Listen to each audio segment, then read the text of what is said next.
Bonjour, c'est Baer. On continue notre travail sur les patrons de conception.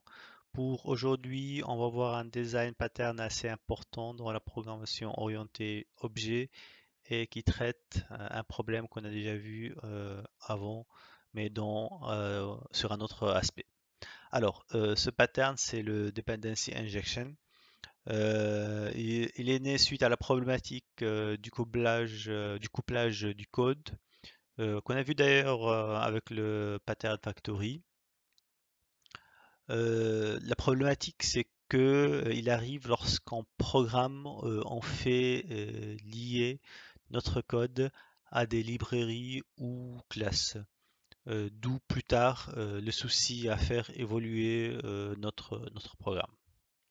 Alors, j'ai préparé un petit exemple. On va rester toujours dans le domaine des bâtiments.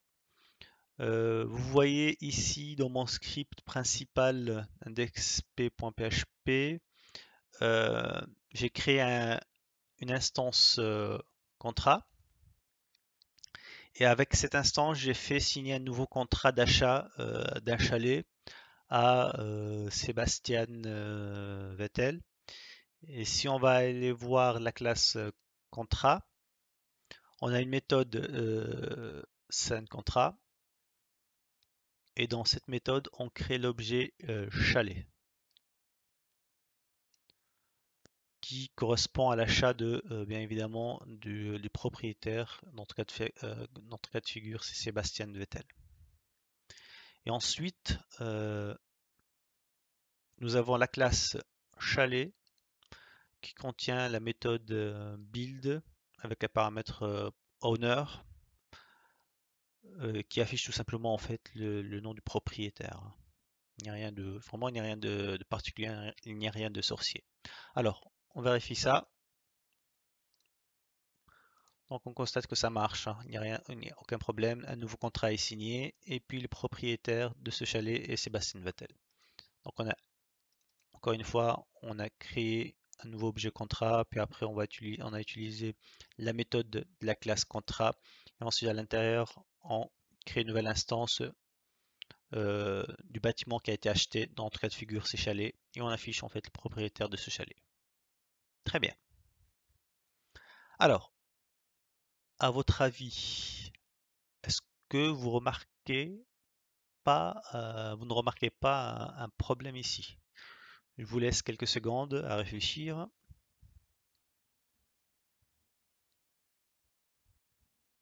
Bien,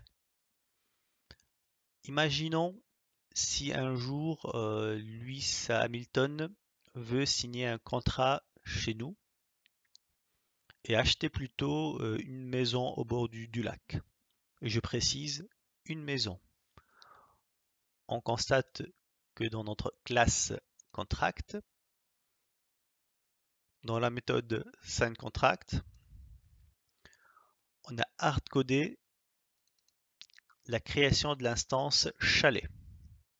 Donc, on a fait coupler notre code avec une autre classe. Et c'est ça le problème.